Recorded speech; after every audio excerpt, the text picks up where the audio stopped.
За яагаад гайхалтай гэж вэ гэж. Хамтдаа өнөөдөр Марк номын 1-р бүлгийн 16-аас 20-р хэсгээс суралцах болно. Тэгээд Библи гэдэг зүйл бол хүн төрлөختөнд Бурхныг илчилж өгдөг гайхалтай, Бурхны хүн төрлөختөнд үлдээсэн загтал байгаа. Тэгээд Бурхан ганцхан загтлаар дамжуулж ажилтгүй л дээ. Бурхан хүсвэл бүх зүйлээр дамжуулан хүн төрлөختний амьдралд ажилдаг байгаа. Та яг Бурхны талаар ямар ойлголттой байдаг вэ? Бурхан гэж яг таны хувьд хэн бэ? Та юу гэж боддог вэ? Бурхан яг таны амьдралд бас яг ямар орон зай эзэлдэг вэ? Та бас юу гэж хардаг вэ? Магадгүй та яг Бурханыг амьдралынхаа яг аль хэсэгт тавьдаг вэ? Та ямар төвшөнд байлгадаг вэ? Ингээд бодохоор хүмүүс бид нар ч их асар их эрх мэдэлтэй хүмүүс байгаад байгааз. Ихэмсэг, бардам гэх юм уу юу гэх юм те. Гэхдээ яг үүндээ бид нар өөрсдийгөө маш гүнзгий харах юм бол бид нар үнэхээр сул дорой. Яагаад сул дорой гэж? Өнөөдөр бид нар энэ заалнаас харахад миний амьдралд юу тохиолдохыг мэдэхгүй тийм хүмүүс байхгүй. Ойлгож байна уу те? Ийм сул дорой мөртлөө бид нар бүгдийг мэддэг юм шиг амьдрдаг байхгүй юм. Бас бүгдийг хийж чаддаг юм шиг авиралдаг. Тийм л одоо амьд оршихуй байгаа. Тэгэхдээ бид нар хэдийн ийм байсан ч гэсэн биднэрт найдвар байна хат. Яасан бэ гэхээр Бурхан биднийг хайрлсан юм аа. Би танд нэг гарцааг үнэн хэлье. Үннийг хэлье. Бурхан танд хайртай шүү. Та зэрэг тэхэндээ хэлэхгүй юу? Бурхан танд хайртай шүү гэж.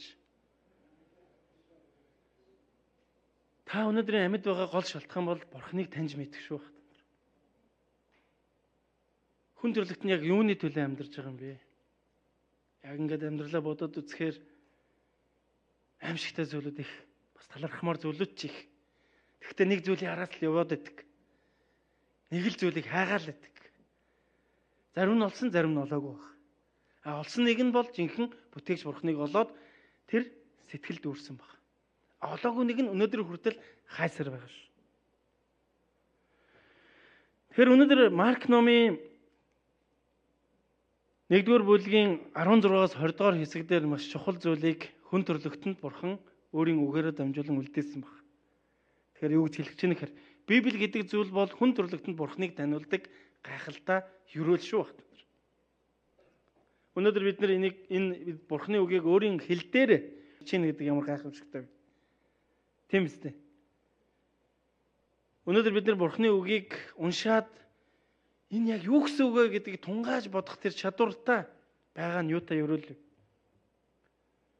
Тэр энд нэг юм чухал үг байгаа. Есүс Галил нуурын эргээр явж байхдаа нуурт тор шидэж буй Симон түүний дүү Андре нарыг хараад харав. Тэд загсчид аж. Есүс тэдэнд намайг даг гэж хэлсэн багт. Тэгэхээр намайг даг гэж хэлэх эрх мэдэлтэй нэгэн хэн бэ яг? Таны хувьд юу гэж бодож байна?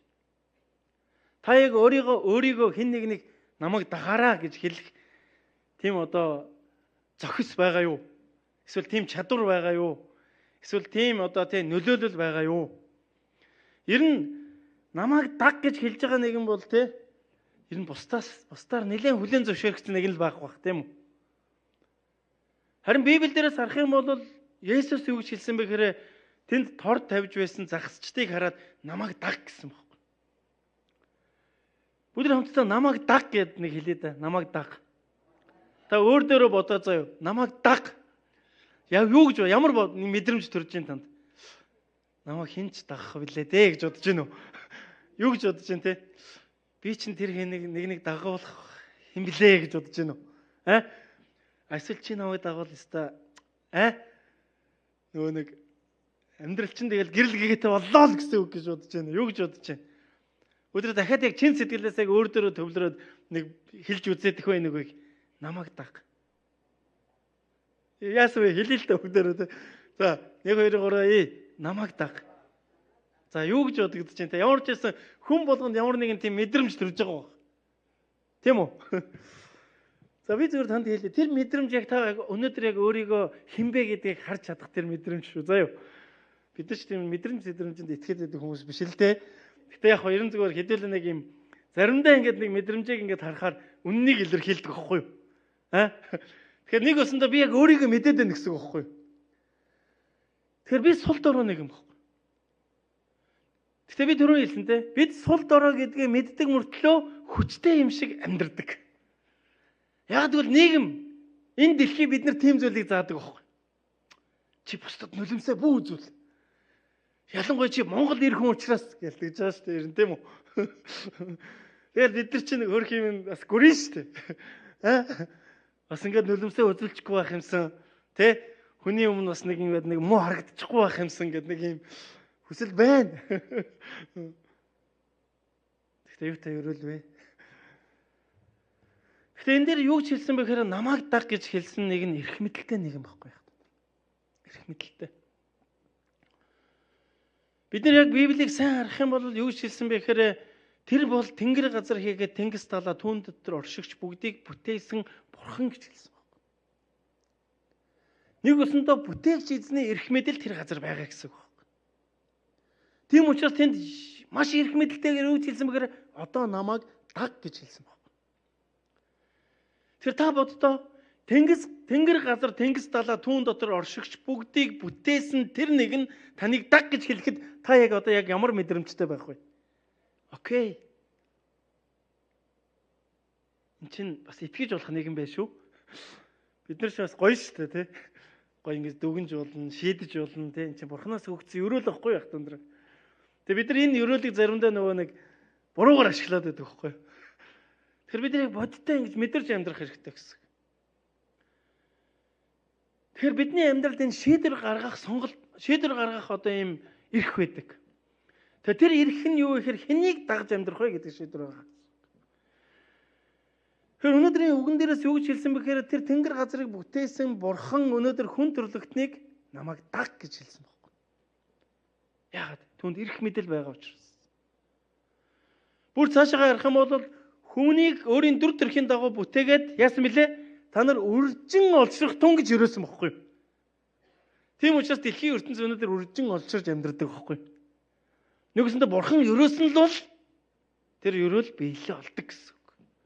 Амен. Заримдаа бид нар гайхдаг шүү дээ. Яагаад энэ хүмүүс юм те? Хүний хөвлөд ингээд те? Хүн бий болд юм болоо гэж. Энэ бурхантай л холбоотой байж байгаа юм. Та юу гэж бодож байна? Яг энэ зүйлийг хийж чаддаг байж ажил тэр бурхан шүү байна. Түүнээс бурхан гэдэг зүйлийг алив ямар нэгэн зүйлээр орлуулах боломж байхгүй гэсэн үг. Харин хүмүүс бид нар орлуулж амьдардаг байхгүй. Тийм учраас бид нар бурханыг дагаж амьдрах хэрэгтэй юм аа. За тэгэхээр би нэг зүйлдээ санал нэг байна.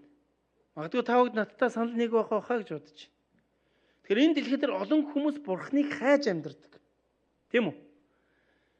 Тэгээ олон шашнууд та нар бурхныг хай гэж хэлдэг. Тэгээ хайгаалга, ер нь бол хайгаалга. Зарим нь ингээд яг өөрийнхөө төсөөлж байгаагаар ч юм уу за энэ л байж магадгүй гэдэг ингээд олж судалж мэдж байгаа зүйлүүдээр ингээд нэг юм хэлбэр дүрс мөрсгээд янз бүрийн нөхцөл байдлыг бий болгоод ингээд за энэ л байж магадгүй гэдэг нэг ингээд тэрийг ингээд бурхноо болгоод амьдарч байгаа. А зарим зүйлүүд бол за миний үзэл бодол бол надад өөртөө л зөв гэдэг ингээд ийм зүйлэр. А зарим хүмүүс бол эцэг эхээ ч юм ингээд бурхан болгоод ч юм ингээд явж байгаа. Хайсаар байгаа. Тэгэхээр бид нар бурхны талаар бодох юм бол бурхан биднийг бүрэн дүүргэж чаддаг, бидний амьдралыг бүрэн мэддэг нэгэн байх учиртай гэж Библи илэрхийлсэн байгаа байхгүй. Тэгэхээр Библийн дагуух бурхан юу гэж гэхээр та нар бурхныг хайж болно. Гэхдээ бурхан та нарыг хайж ирсэн гэж заадаг байхгүй. Нэгсэндээ бурхан бид нар дээр өөрөө ирсэн гэсэн үг. Ойлгож байна уу те? Бүтээсэн тэр нэг нь бүтээл дээрээ ирсэн гэсэн үг байхгүй юу? За бүтээл гэдэг талаар бид нар нэг юм бид нар ингээд ямар зүйлийг ингээд нэг бүтээдэг шүү дээ. За одоо жишээл бидний ном бүтээдэг ч юм уу те, номыг бүтээдэг ч юм уу. Тэ? Эсвэл бид нар машин бүтээдэг ч юм уу. Ямар нэгэн зүйлийг хүн ингэж нэг бүтээж амьдарч байгаа. Тэгээ тэр юу юм? Бидний бүтээл.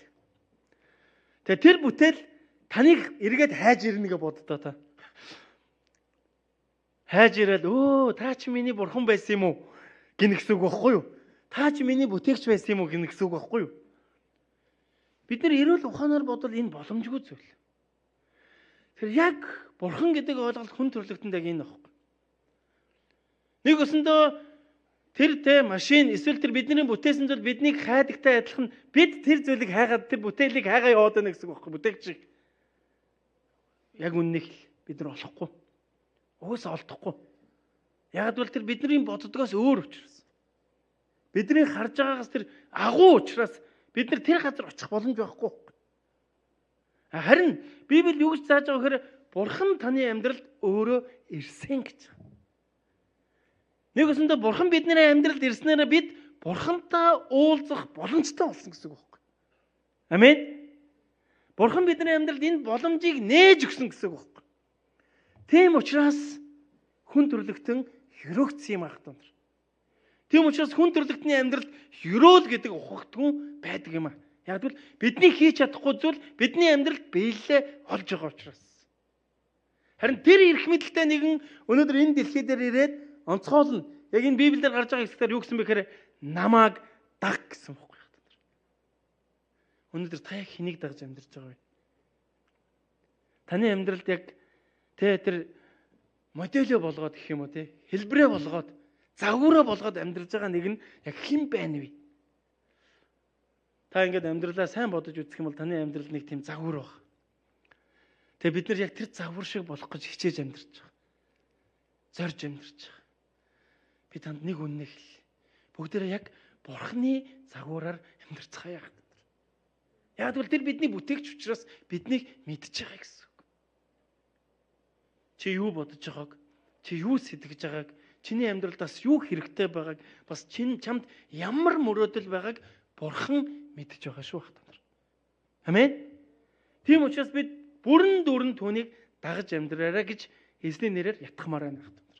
Та бүү эргэлз. Яагаад тэр бүтээгч учраас. Санал нэг байна хатар. Бид нар бүтээгчийг дагаж амьдрдаг гэсэн үг. Тийм учраас хүн төрлөختөн өнөөдөр бурхны өмнө нэгддэг шүү. Тийм учраас хүн төрлөختөн өнөөдөр бурхны оршуу дотор суралцсаар байгаа шүү. Бурхан бид нар танигдсан, үлдсэн дандаа суралцж байгаа амьдрал байхгүй юу?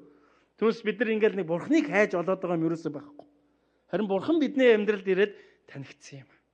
Тэгээ тэр юу гэж хэлсэн бэ гэхээр намааг даг гэсэн байна. Маш их мэдлэлтэйгээр намааг даг. Тэр өнөөдөр та хэнийг дагж амьдарч байна вэ? Энэ маш чухал шүү хатар. Хэнийг дагж амьдарч байна? Бүгд хамтдаа бүтээгч бурхныг дагж амьдарцгаая. За, тэгвэл бурхан ирээд өнөөдөр энэ дэлхий дээр яг юу өгсөн юм бэ? Яасан намайг даг гэд юу болсыг гэдэг ойлголт байна. Тэгээ өнөөдөр ер нь хүн аз жаргалтай амьдрахыг хүсэж байгаа үстэй. Тийм үү? Та боддоо энэ дэлхий дээр хүн ер нь хайпи амьдрахыг л хүсэж байгаа үстэй. Тийм учраас тэр сонголтуудыг янз бүрэнтэй өөртөө хэрэгтэй гэж бодсон тэр сонголтуудаа хийж амьдарч байгаа шүү дээ, тийм үү? Зөв үү? Энэ дэлхий дээр ингээд зовоод амьдрий гэж бодож байгаа хүн байна уу? Яах вэ? Би ингээд зовоо байж гээд.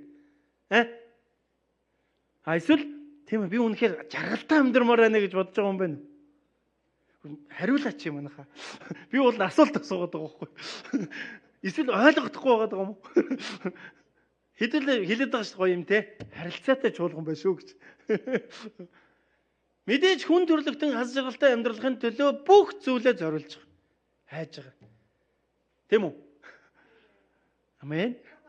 Уянга хэлчих эзээ ивэх болтох. За. Тэгэхээр Библи юу гэж хэлж байгаа вэ гэхээр бид нар хамтдаа өнөөдөр хэдүүл яг нэг хоёр чухал зүйлийг олж харъя. Матай ном дээр намайг даг гэж хэлсэн Иесус энд юу гэж хэлж байгааг ингэж байгаа. Зүдэж зүтгэгсэд хийгээд хүнд ачаа үүрсэн бүгдээ над дээр ир би та нарыг өгсөн мөлий амраа гэсэн баг. Нөгөө эрх мэдэлтэйгээр намайг дагаарай гэсэн бурхан одоо юу амлаж байгаа гэж би та нарыг амраа гэсэн баг. Та нарын ачаа хүнд байгаа би ойлгож байна. Яг л бид нар бүтээсэн учраас бурхан мэдж байгаа гэсэн үг. Биднийг хамгийн сайнаар нандин нь бий болгосон учраас бурхан мэдж байгаа гэсэн үг. Бурхан таныг яаж нандинсан гэж ахтанараа. Энэ дэлхий дээр яг таны хуулбар байгаа юу? Юу гэж бодож байна та? Тимоти надтай адилхан төрөө сая гадаа явж лээ. Тимоти надтай адилхан төрөө мэдгүй тэр тий Монголын тэр нэг газар бас тий хөдөө орон нутагт амьдарч байлаа. Магадгүй царай цусны үед адилхан байж магадгүй. Гэхдээ бидний ДНК бүгд өөр шүү. Нэгүснэ таны хурууныхээ энэ дэлхий дээр нэгч давтагдаагүй гэсэн. Энэ дэлхий дээр байгаа хүн төрлөختний бүх хүмүүсийн хурууныхээ өөр гэж боддоо та. Тэгэхээр бурхан хүн төрлөختний тэгж нандинсан байхгүй ер нь бол. Тэгж хайрлсан гэсэн. Тэгж бүтээсэн байхгүй ер нь бол. Энэ бурхантай л холбоотой зүйл. Тэгэхээр энэ биднийг мэддэг бурхан юу гэж хэлсэн бэхээр та нарыг амраая гэсэн байхгүй. Амен. Намайг даг. Би та нарыг амраая гэсэн. Ямар гайхалтай үг вэ? Тэгэхээр Библийн дагуух ойлголт юугаар бид үнэхээр Бурхныг таньж мэдж байгаа бол үнэхээр хөнгөн амьдрнаа хат өндөр. Үнэхээр бид нар хүнд ачаатай биш бид нар хөнгөн ачаатай амьдрах болно. Тийм учраас та бүгдийг Христийн чуулганд welcome тавтаа морил Бурхныг таньж мэд гэж урддаг юм хат өндөр. Тэр юу гэж хэлсэн бэхээр эзэн Есүс Христ энэ дэлхий дээр ирээд хүн төрлөختнийг аварсан. Юунаас? Нүглээс нь аварсан баг. Аварж магадгүй. За та нар ингээ яваад үзээрэй. Тэр нь эцэст нэг тийм зам байж магадгүй гээгүй байхгүй. Юу гэсэн бэхээр би зам, үнэн, ам, мөн гэсэн баг. Юу гэсэн дөө хүн төрлөخت нь өөрсдийн гэм нүглээсээ болоод бурхантай байсан тасарсан байсан харилцаг тэр харилцааг сэргээж өгсөн баг. Тэгснээр яасан бэхээр хүн төрлөختний ачаа хөнгөрсөн юм аа. Амен. Юу гэсэн бэхээр би та нарыг амраая гэсэн. Юунаас? Нүглээс чөлөөлж өгнө гэсэн баг. Тэгээд намайг даг гэсэн баг. Яг өнөөдрийн гарч байгаа энэ хэсэг дээр яг өмнөх хэсгийг харах юм бол юу гэсэн бэ гэхээр ингэж байгаа. Тэр цаг биелэлээ боллоо. Бурхны хаанчлал айсв. Гимшиж сайн мэдээнд итгэх тун гэсэн байна. Яаж? Гимшиж сайн мэдээнд итгэх тун гэсэн.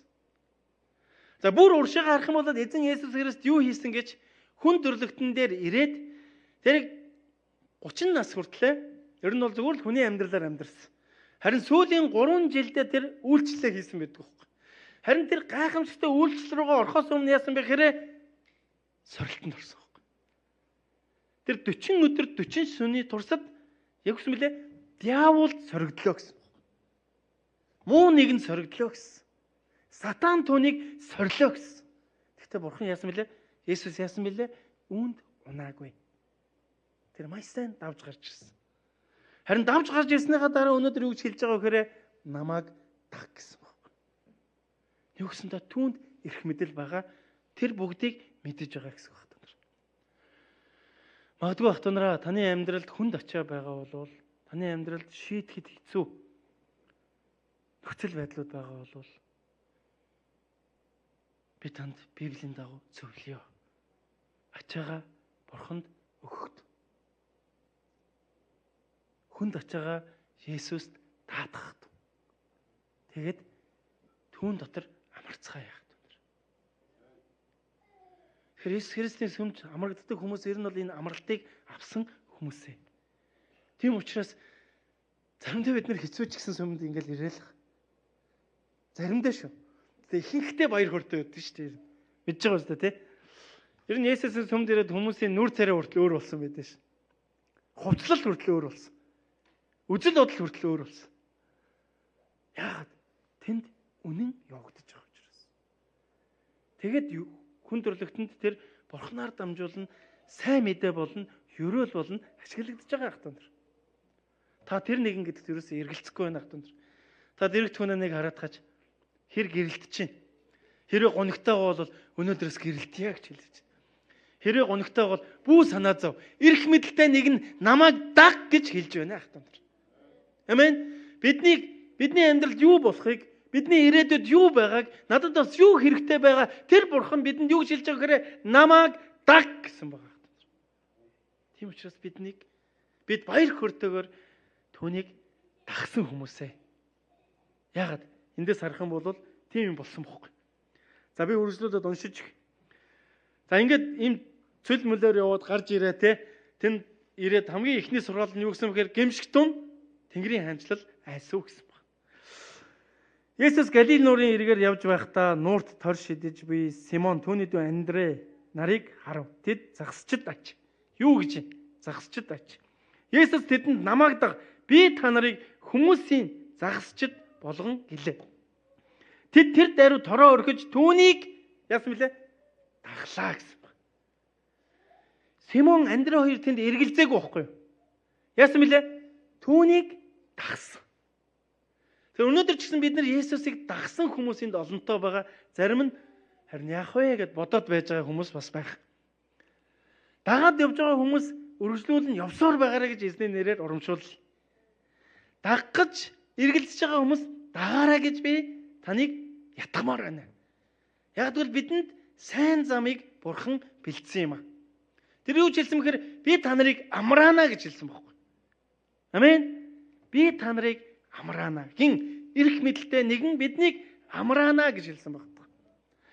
За өнөөдрийн энэ хэсгээс харах юм бол энд нэг юм чухал зүйлсүүдийг бүгд олж харъя.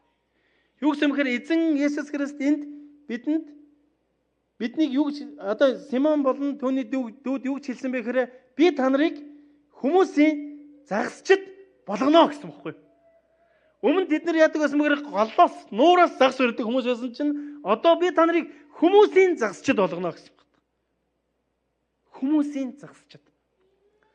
Энэ нуур нь хаана ямар нуур вэ гэхээр Галил нуур шүү дээ. Галил нуур. Галил нуурын дээр эзэн Есүс их олон гайхамшиг хийсэн бохгүй. Тэнд өвчин эдгээсэн. Тэнд чөтгөрж эзэмсэн хүмүүсүүдийг чөлөөлсөн. Тэнд олон хүмүүс эзэн Есүс Христэд итгэж авралыг олсон. Олон хүмүүсийн амьдрал Есүс дотор боссон бохгүй. Нэгсэндээ Есүс дотор нүүр нь гэрэлтсэн гэсэн үг бохгүй. Галил нуур. Тийм учраас бид нар Галил гэдэг нэртэй байдаг ш. Би энэ Галил гэдэг нэрэнд үнэхээр дуртай. Ямар эзний ивэлэр ийм нэр олоо вэ гэж. Яг үндэ Есүс Христ гэсэн энэ дэлхий дээр хүндрэлтний төлөө загалмаа дээр цовдлогдоод амьлсны дараа дагалдагч нартайгаа хаана уулзсан бilé? Галилд уулзсан ш. Би Галилд дагалдагч нартайгаа уулзах болно гэсэн үг. Энэ нэр нэг юм онцгой нэр шүү бах та нараа заа юу. Энэ нэр их тийм өрөөлтэй нэр шүү заа юу. Их хайхтар энэний талаар тайлбарлаж байгаагүй бах тий. Хэдүүл бас энийг сөрхөндөө авна шүү. За. Тэгээд энд их тийм чухал хоёр зүйл. Юу гэсэгээр би та нарыг хүмүүсийн загасчид болгон буюу нөгөө ах дүү нарт цаашгаа үргэлжлүүлээд бас нэгэн гэрүүлийг дуудсан те. Ах дүү нарт юу гэсэн бэхээр зориг өгсөн байхгүй ах дүү. Зориг өгсөн. Ямар зориг? Хүмүүсийн загасчид болох зориг өгсөн байхгүй. Тэгэхээр өнөөдөр та Есүс Христийг дагснараа бид Есүс Христийг дагснараа яадаг вэхээр бидний амьдралд зориг босч ирдэг ах. Ямар зориг? Бурханлаг зориг. Яг одоо тэр эрх мэдэлтэй нэгэнтэй холбоотой байгаа тэр гайхалтай нэгсэндөө энэ дэлхий дээр амьдрах утга учирын зориг босдог юм ах. Олон хүмүүс Есүсийн сүмд ирээд амьдралах утга учирыг би олсон гэж хэлж байгааг би олонтаа сонссон. Таа ч гэсэн сонссон баг. Тэр өнөөдөр таны зориг яг юу вэ? Өнөөдөр Бурхан таныг дуудахдаа, Бурхан таныг даг гэж хэлэхдээ таны амьдралд ямар зориг өгсөн бэ? Магадгүй та яг тэр зорилгын төлөө алхаж байгаа юу? Бид Бурханаас авсан зорилгынхаа дагуу алхахгүй болохоор амьдрал жоохон уйдгартай болоод ирдэг. Яагаад? Яг бол би гол утга учираа алдсан явж гин гэсэн үг байхгүй юу? А Бурханаас авсан зорилгынхаа дагуу амьдарч байхад хэцүү ч гэсэн тавж гарах хүч нь байж идэг. Амен. Тэгэхээр та яг тэр зорилгыг тээсэн нэгэн байгаарэ гэж эзний нэрээр ятгах яах вэ? Ямар зорилго? Та нарыг амраая гэсэн байна. Та нарыг амраая гэсэн. За тэгэхээр бид нар Бурхан талаас харах бол эзэн хүн төрлөختөнд өөрийн дагалдагч нартай юу гэсэн бэхээр зорилгыг өгсөн байгаа шүү. Тэр зорилгыг та олж аваарай. Бүгдээр үргэлжлүүлээд энэ зүйлийг илүү олж мэдэх бол. За хоёр дахь зүйл нь энд юу болсон бэ гэхээр намайг даг би та нарыг хүмүүсийн загасчид болгоно гэтэл тэр даруй тэд яасан бilé? Тороо орхиод Есүсийг дагсан. Хэрвээ та Есүсийг дагахж тэр зорилгыг олж авъя гэж бол одоо энд яасан мэхээр тороо орхиод Есүсийг дагсан байгаа. За бүр наривчлаад хэлэх юм бол та одоо эндээс харах юм бол эд загасчд байгаа. Тэгээ Есүс юу гэж хэлэнгүүр би та нарыг загасчин болгоно гэсэн байна. Боддоо загасчин хүнд загасчин болгоё гэж хэлсэн баггүй юу? Ойлгож байна тий? Тэд насаараа загас барьсан хүмүүс аахгүй юу? Тэд үнэхээр загсыг яаж өрхөх гэдгийг хамгийн сайн мэддэг хүмүүс аахгүй юу? Тэгээд тэр загасчлал гэдэг бол тухайн нийгэмдээ асар том бизнес байсан. Нөгөөсөндөө маш том тэг корпорацийн эзэд аахгүй юу ер нь бол. За салбар малбартай байсан юм уу үгүй юм мэдэхгүй ер нь бол заа юу. Гэхдээ тэр тухайн үедээ тэр загасчлалыг хийгээд хотоодод хийжээдэг, гэр бүлэд хийжээдэг, ах дүү нарыг хийжээдэг, магадгүй цаашаа эргээд тэр нутгийн иргэдийг хийжээдэг хүмүүс аахгүй. Нөгөөсөндөө тэд голоос загсыг яаж барих вэ гэдгийг хамгийн сайн мэддэг загасчд байгаа. Харин тэр загасчдыг Есүс юу гэж хэлсэн бэхээр би та нарыг загасчин болгоно гэсэн. Тэр өнөөдөр таныг дуудахдаа би та нарыг энэ дэлхий дээр та нарт энэ дэлхий дээр зорилгыг өгнө гэж эзэн магадгүй хэлж байгаа. Магадгүй энэ дэлхий дээр зорилгогүй хүн гэж ер нь байхгүй бах. Хүн болгон л өөрийн гэсэн тодорхой зорилготой байгаа. За нэг машинтай болцдог ч юм уу. Машин дотор одоо хэдүүл яах вэ те? Пүрүс авах уу, ланд авах уу те? Хүн чинь бас гоё машин унах дуртай ч те ер нь тийм үү? Янз бүрийн зорилго байгаа ер нь те. За ер нь Монгол хүмүүс залуугийн ирчүүдийн дотор бол нэг юм байртай болчих юмсан гэдэг юм зорилго бол ер нь л байж байгаа. Тийм үү? Өөрийн гэсэн орон байртай болчихвол тэгэл ер нь амьдрал болондоо гэл. Яг үүндээ бас ингэ болонгууд сэтгэл ханддаг байхгүй юу? Нэг өрөө байртай болгоод хоёр өрөөд толч тийм үү? Хоёр өрөө болгоод гурав болгоч тийм үү гэл ингээл хүн ингээл явдаг юм шиг юм ер нь. За ингээд ийм зорилгууд ер нь байгаа тийм. Юу гэсэндээ таны тэр зорилгодоор эзэн юу гэж хэлж байгаа гэхээр би ч гэсэн чамайг зорилготой болгож өгье гэж хэлсэн байна. Тэгэхээр энд юу гэж хэлж байгаа вэ гэхээр эзний тэр үгэнд Петр, Симон буюу Петр, түүний дүү Андрей цаашаа үргэлжлээд Яков, Йохан нар юу гэсэн бэхээр тороо орхиод тэр даруй Есүсийг дагсан баг. Нэг өсөндөө энд хийсэн зүйлний өгөр тэд өөрсдийн чадварт найдаг байхгүй. Эсвэл тэд өөрсдийн хийж ирсэн туршлагад найдаг. Эсвэл тэд өөрсдийн хийж бүтээсэн зүйлдээ найдаг. Тэд үнэхээр бий болгосон бизнестэй найдаг. Тэр үнэхээр магадгүй ходоод сатгалантай гид сатгалан байгаа тэр зүйлдээ найдаг. Хинт найдсан бэхээр Есүс найдсан баг. Тийм байгаас тахтанаа. Яасан бэхээр тороо тэр даруй орхиод Есүсийг дагсан хатанаа. Энд дэр ингэж хэлэв. За Есүсээ та явж байгаароо. Би нэг энэ нэг саксыг дүүргчээд араас чингүүгээд очиг гээгүй байхгүй. Магадгүй тэгж хэлж болох байсан. За Есүсээ та дараагийнхаа гайхамшиг хийгээ явж байгаа. Би таныг мэдж байгаа. Та бол гайхамшигтай шүү дээ. Би таныг мэдж байгаа. Та магадгүй та Яков хин хоёр дээр очиж. Би тэр араас чи ингээ энийг нэг зэгцлээдгий. Тэгэд яваад очигээгүй байхгүй. Яасан бilé? Тороо орхиод Есүсийг дагсан хат. Тэр өнөөдөр таны амьдралд Бурхны дуудлага байгаа бол байгаа зүйлийг орхиод түүнийг дагаарай гэж эзний нэрээр ятгахмаар байна хат. Юу? Чадвар, мэдлэг, туршлага. За юу гэдэг олон зүйлийг орхих ёстой гэсэн. Яг л Бурхан бүх зүйлийг шинээр өгөхийг хүсдэг байна. Яг л Бурхан надаас цэврээр сураарай гэдгийг хүсдэг байна. Яг өнөөдөр бид нар олж авсан зүйл дандаа ингээд юм холилдсон юм байгаа даа. Холилдсон заяа. Тэндээс ч нэг олж аваад, эндээс нэг олж аваад, тэндээс нэг олж аваад ийм юм баг. Харин энэ нэг Бурхан тооцохгүй байгаа гэсэн. Юуны төрөнд Бурхан юу гэж байгаа гэхээр яг тэр чин зүрх сэтгэлийн шийдвэрийг хүсэмжилж байгаа. Амен. Тэгээд цаашаа үргэлжлээд юу гэсэн бэхээр та нарыг загасчин болгоно гэсэн үг. Тэгэхээр бидний дотор байгаа тэр чин сэтгэл дээр нэмэх нь бидний олж мэдсэн зүйл байхгүй яг.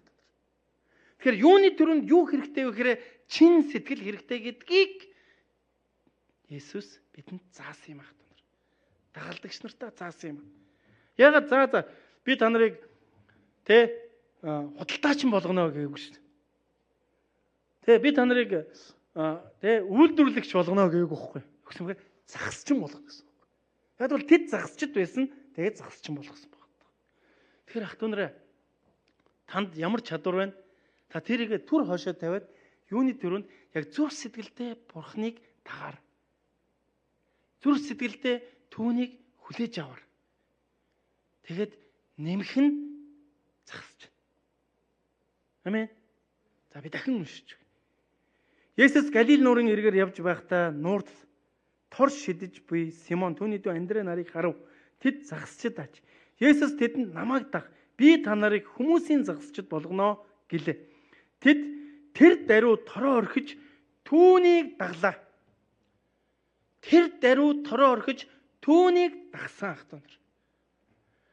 Тэр магадгүй бид нар Бурхныг таньж мэдхэд саад болж байгаа олон зүйлүүд байдаг. Тэрний үхээр бидний авч ирсэн олон зүйл аахгүй. Тээж явдаг олон зүйл.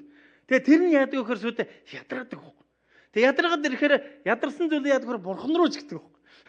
Яасан бэ? Би таныг дагна гэдэг та намайг дагах юм бол амраана гэсэн шүү дээ. Тэгээ нөгөө амарч байгаа чи хаана байна гэдэг аахгүй. Тэг яг ингэж бодоод үзэхээр бид нар өмнөх ачаагаа өөрөө яваад идэх аахгүй. Нэгсэндээ эзэнд найдвараа өгөөгүй. Нөгөө Бурхан бид нар итгэж чадаагүй явж байдаг гэсэн үг. Ах トゥ нараа чин сэтгэлийн итгэл бидэнд байх учиртай. Тэгээд нэмэх нь загасч байна. Амен. За, тэгвэл бүгдээ энэ зүйлийг яаж олж авах вэ гэдэг ойлголт. Тэгэхээр хүн төрлөختөнд Бурхан нэгэн гайхалтай зүйл өгсөн нь чуулган багт. Чуулган. Бурхан чуулганаар дамжуулан ажиллана гэсэн Есүс. Яг бол чуулган бол миний орших газар гэсэн баггүй.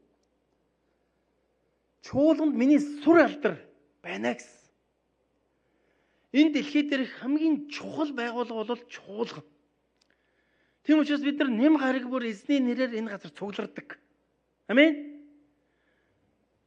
Тэ би боц.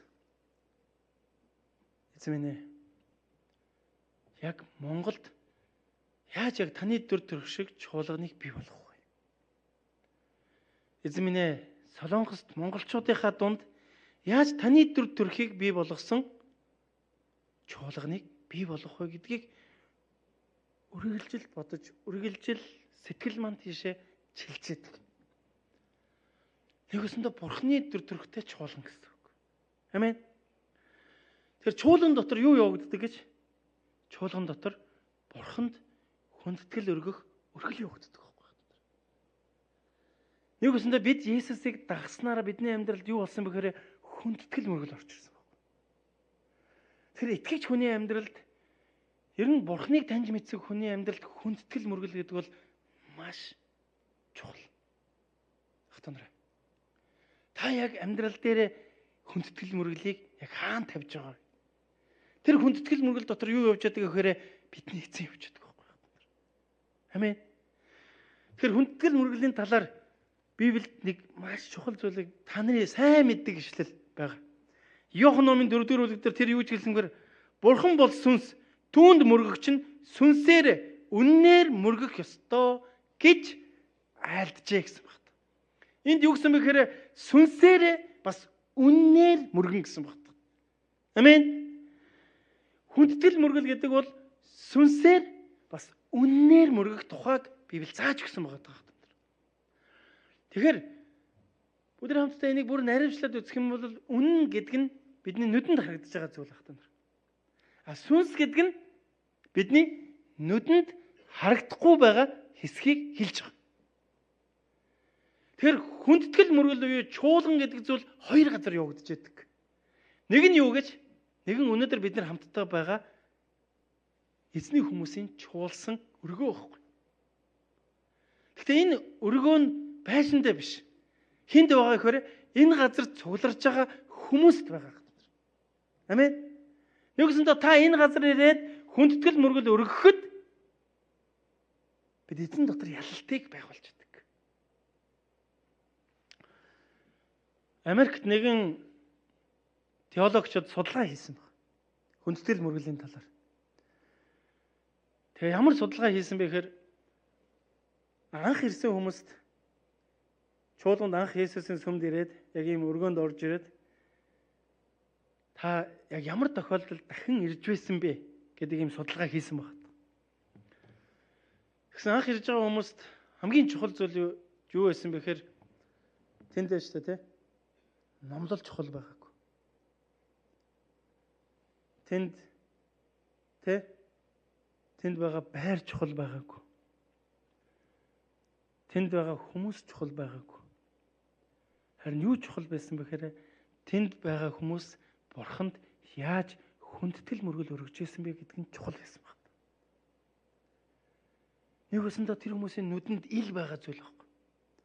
Үнэхээр энэ хүмүүс эндээ итгэхэд байна уу? Яг итгэж байгаа чин сэтгэлийн итгэл хүний амьдралыг яаж илэрдэг юм бэ? Есүсээ таныг магтаж байна. Та ч агуу бурхан шүү дээ. Магадгүй юм чин сэтгэл байж болох бах. Гэхдээ энэ яг ямар илрэл вэ? Эзэн минь ээ, би танд итгэж байна. Би таныг дагах шийдвэр гаргалаа. Энэ газар та магтагдаач. Гэх хоёрт асар их ялгаа байна, тийм үү? Тэгэхээр энэ өөрөө юу гэхээр нүдэнд харагдах үнэн хүндэтгэл мөргөл واخгүй байна.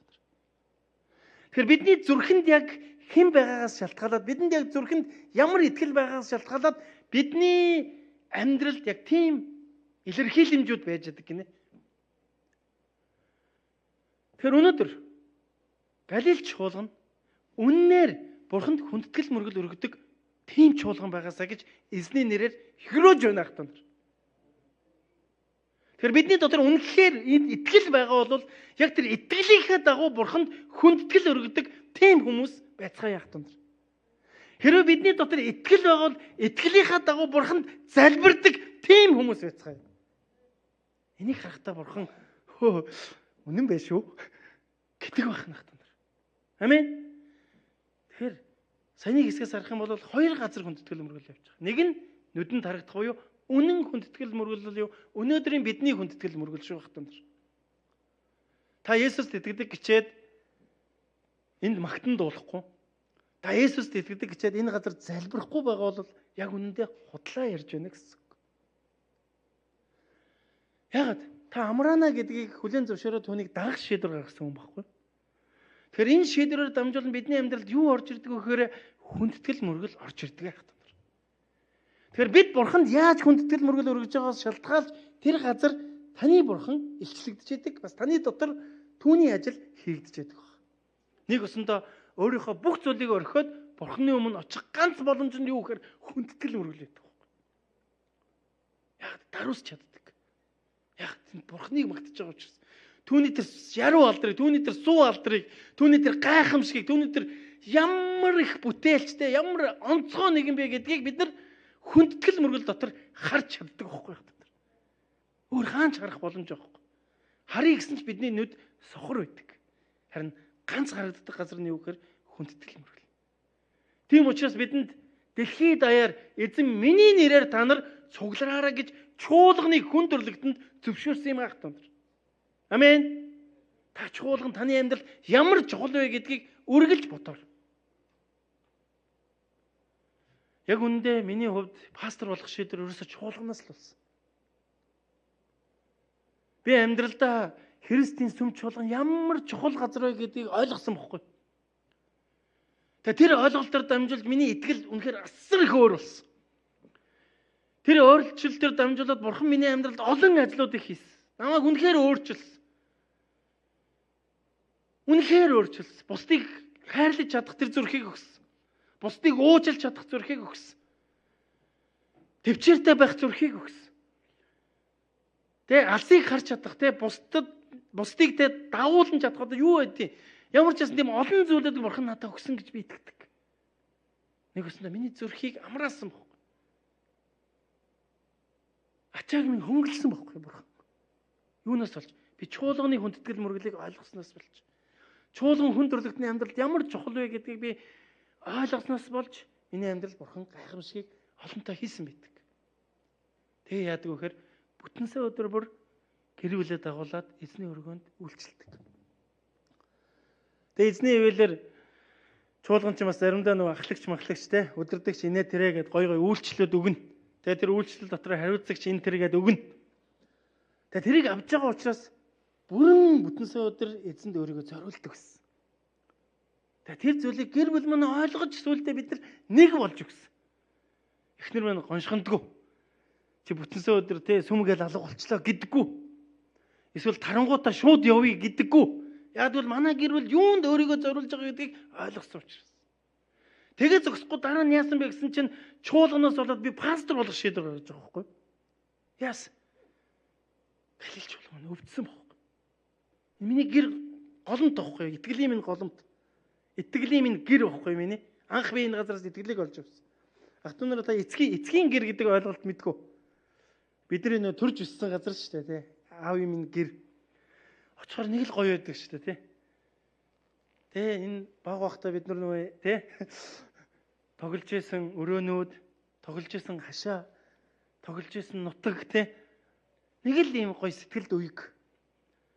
Яг түүнтэй адилхан итгэлийн амьдрал дотор чуулган бас яг тийм байдаг.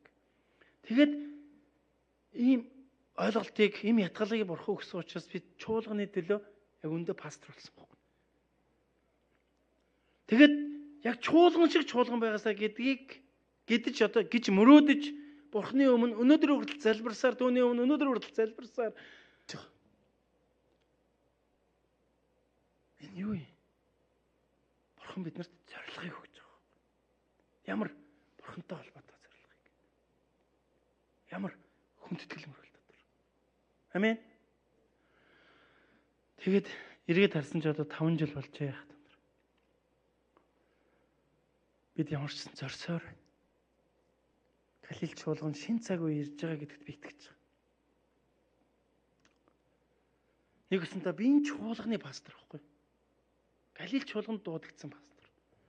Тэгэхээр тухайн чуулганд пастораар нь дамжуулан эзэн зорилгыг өгдөг. Тэгээд тэр зорилгод нэгдээд бид нар цаашаа явдаг байхгүй.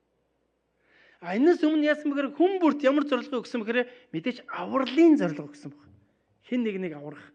Эхлээд өөрийгөө дараа нь хин нэгэнд сайн мэдээ тарааж тэгээд тэрийг тараахын тулд наан нэгэд маш олон тэр чадвар инээ тэрэ мэрэ юмнуудаар янз бүрийн зүйлийг хийлгэж байгаа. Тэгээд тэр хийж байгаа зүйлээр дамжуулан бурхан ажиллана. Дараагийн нэг зүйл нь юу байгаа вэ гэхээр чуулганаар дамжуулан биднийг хамтд нь авч явж байгаа байхгүй. Бид нар бүх зүйл рүү орох боломж байхгүй. Тэгэхээр бурхан дуудагдсан бурханаар босгодож байгаа чуулган бүр өөр өөрийн гэсэн өнгө аястай байдаг. Тийм ээ. Бид нар яг тэр чуулганы төр төрхийг Монгол чуулганд бий болгоцгоо яах вэ? Яг тэр бурханлаг, яг тэр бурхны төр төрхтэй чуулганы сүр жавхланг Монгол чуулганд хамтдаа бий болгоцгоо. Нэг үсэндээ ийм харааг, ийм зорилгыг эзэн бидэнд өгсөн. Бурхны хаанчлалын сайн мэдээг Монгол хүн бүрд хүргээ зогсохгүй гэрчлэнэ. Тэгээд дагалдагчийг бий болгоно гэж хараа өгсөн баг. Нэг үсэндээ хамтдаа Солонгос улсын өнцөг булан бүрд чуулган бий болгоцгоо яах вэ? Амен. Та энэ зүйлд сэтгэлээ чилээгээч гэж эзний нэрээр ятгахмаар байна хат. Манай өрөөнд газрын зураг байдаг тий. Солонгосын газрын зураг, дэлхийн газрын зураг. Тэр зураг гоё болохоор аваад тавьсан биш үгүй. Хараа зоригтойгоо холбогдуулаад тавьсан. Яг л бурхан зүрхэнд минь тэрийг өгсөн учраас. Эхлээд чуулганыг хайрлах зүрх өгөөд дараа нь миний чуулганы төлөө амьдр гэж надад тушаасан байна. Тэгээд зориулж явж байгаа. За тэгэхээр чуулганд хүмүүсийг дуудаад яадаг вэхээр түрүүн хэлсэн те. Ахлагч, өдөрдөгч, тэгээ үйлчлэлийн багийнхан гэдэг хүмүүс чуулганд энэ зүйлүүд боломж олгогддог байхгүй. Тэгээ өнөөдөр өглөө би Солонгос чуулганы хүндэтгэл мөргөлд суусан. Тэгээ Солонгос чуулганд өнөөдөр шинээр ахлагчдаар томилогдож байна л доо. Тэгээ шинээр бас юм нөгөө ансуу чивсаа гэж байдаг шнэ нэг үүрэг даалгавар авдаг тийм хүмүүс томилогдож байгаа. Тэгээ тэн дээр пастор нэг маш чухал зүйлийг хэлсэн. Тэгээ би бас тэрнтэй санал нэг баг. Тэгээ юу гэсэн бэ гэхээр та энэ чуулганд дуудагдаж та энэ чуулганы ахлагч шүү гэж хэлсэн байхгүй. Яг л энэ чуулган танд тэр боломжийг олгож байгаа байхгүй. Ойлгож байна уу те? Тэгэхээр бурхан энэ чуулганаар дамжуулан тантай хамт ажиллахыг хүсэж байгаа гэсэн. Тэр яг үгээр та энэ чуулганд сэтгэлээ чилээхэр. чуулганыхаа төлөө сэтгэлээ бий болгоор. Тэгээ хүсвэл эзэн дараа дараагийн үүд хаалгуудыг нээгээд угас аваа явдаг. Юуны төрөнд яах ёстой вэ гэхээр эзний чуулганыг хамтдаа босгож хүндэтгэл мөрөглийг хүчрэгжүүлэх үүрэгтэй юм ахтан. Амен. Энэ бол нүдэнд харагдах хүндэтгэл мөрөглөж байх тань. За маш товчлээ. Ярих юм их байгаа боловч товчлолоо шүү. Нэлээд сайн ойлгуулахыг хүсээд байна. Дараагийн нэг зүйл нь юу гэсэн бэхээр юу лээ? Сүнсээр мөрөгдгөө гэсэн байна. Энэ бол нүдэнд харагдахгүй хүндэтгэл мөрөглөл байхгүй. Тэгэхээр та өнөөдөр энэ газар ирээд нүдэнд харагдах хүндэтгэл мөрөглийг өргөөд үлдсэн амьдралдаа яадаг вэхээр нүдэнд харагдахгүй хүндэтгэл мөрөглийг өргөдөг байхгүй. Амен. Нэг усандаа бүтэн сайнаас бусдууд төр бүгдээрээ таны нүдэнд харагдахгүй хүндэтгэл мөрөглөө явж байгаа. Сүнс дотор. Амен. Ойлгомжтой юу? Тэгэхээр та өнөөдөр яг энэ газар ирээд бий болгож байгаа дүр төрхөө нийгэмдэр ч гэсэн бий болгоорой гэсэн үг байхгүй. Тэгэхээр хүндэтгэл мөрөглөл гэдэг бол яг энэ хоёр газар оршиж байдаг. Ганцхан сүм дотор биш. Энэ байшин бол байшин. Харин энэ цугларсан хүмүүс дотор байгаа. Дараа нь гараад та ганцаараа явж байгаа үедээ эзэнтэй харилцаан дотор байдаг юм аа. Амен. Тэгэхээр та өнөөдөр яг чуулган дотор ямар байхыг хүсэж эзэн таныг чуулган дотор яаж ядах чинь? Яг бол энд бид нэр эрх чөлөөтэйгээр бурханд хүндэтгэл мөрөглөл өргөж чаддаг байхгүй юу? Тийм учраас бид үнэхээр сэтгэлээрээ эзэн рүү өргөж яадаг.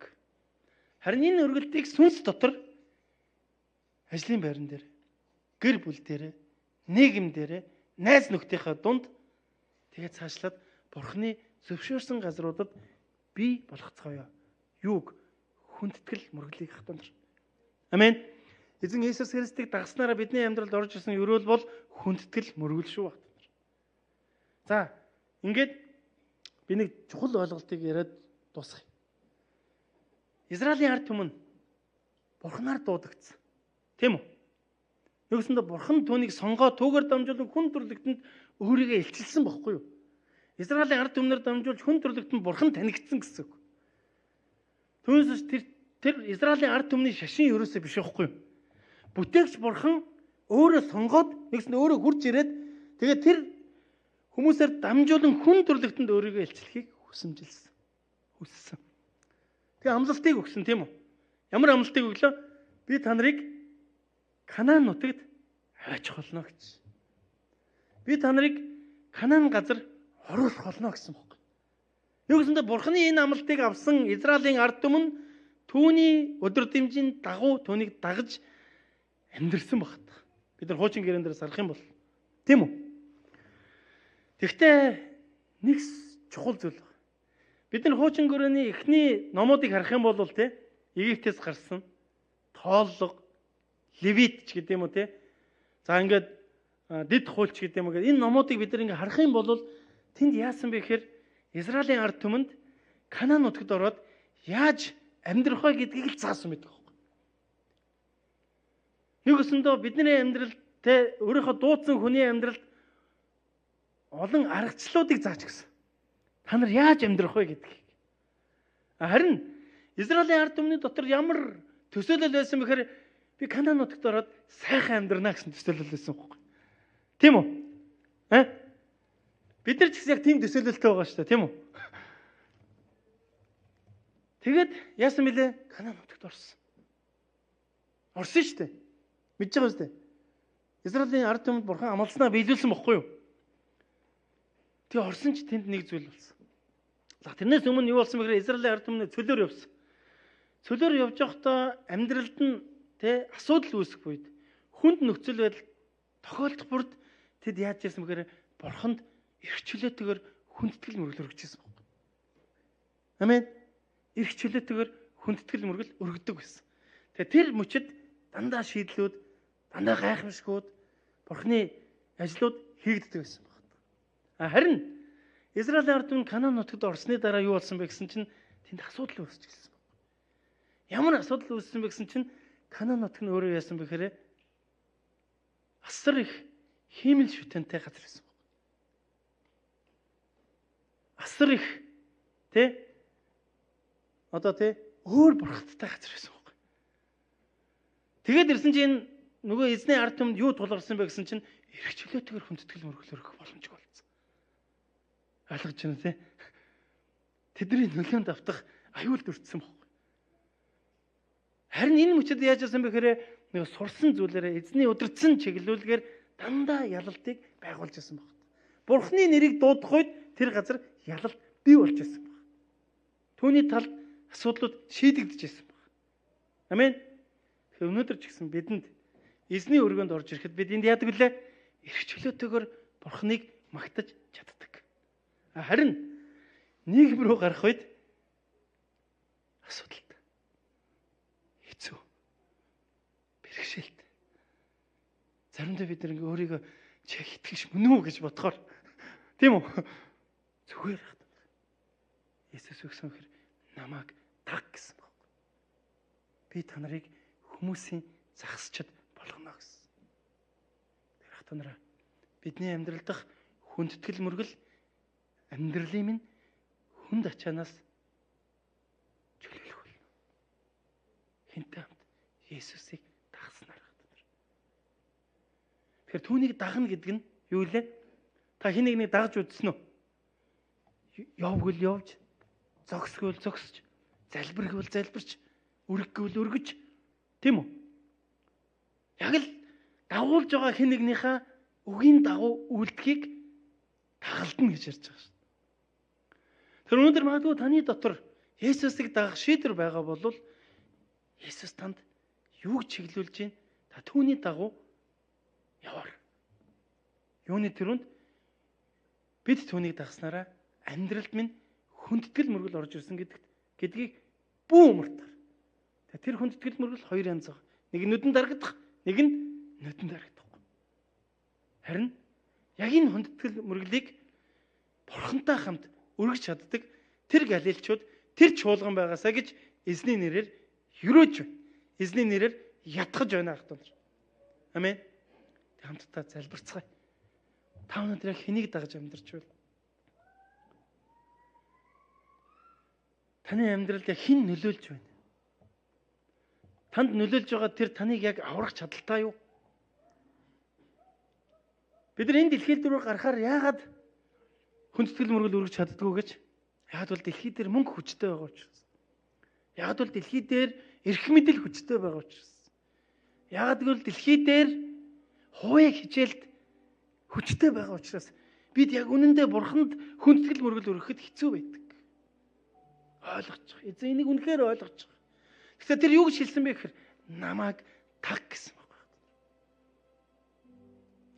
Есүс Галил нуурын эргээр явж байхдаа нуурт тор шидэж буй Симон түүний дүү Андрей нарыг харав. Тэд загасчд ач. Есүс тэдэнд намайг даг, би та нарыг хүмүүсийн загасчд болгоно гэлээ. Тэд тэр даруй тороо орхиж түүнийг даглаа. Тэр жаахан цааш яваад Зебедийн хүү Яков түүний дүү Иохан нарыг завин дотроо тор сэлбэж буйг харав. Тэр даруй Есүс тэднийг дуудсанд тэд эцэг Зебедийг хөлсний ажилчдын хамт завинд орхиод түүнийг даглаа гэсэн. Эрх мэдэлтэй Бурханд найдвараа өргөцгөө яах вэ? Эрх мэдэлтэй Бурханд бүдрэний итгээд үтцгээ яах вэ? Тэр хизээч биднийг мухардалд оруулж байгаагүй. Тэр хизээч бидэнд хоосон зүйл өгж байгаагүй. Тэр амраанаа л гэсэн бол тэр амраадаг. Тэр өрөөнө гэсэн бол өрөөдөг. Тэр чамайг чөлөөлөх болно гэсэн бол тэр чөлөөлдөг. Ах тунраа. Бүгд Есүст итгэцгээ яах вэ? Бүгд түүнийг дагаж амьдрдаг хүмүүс байцгаая.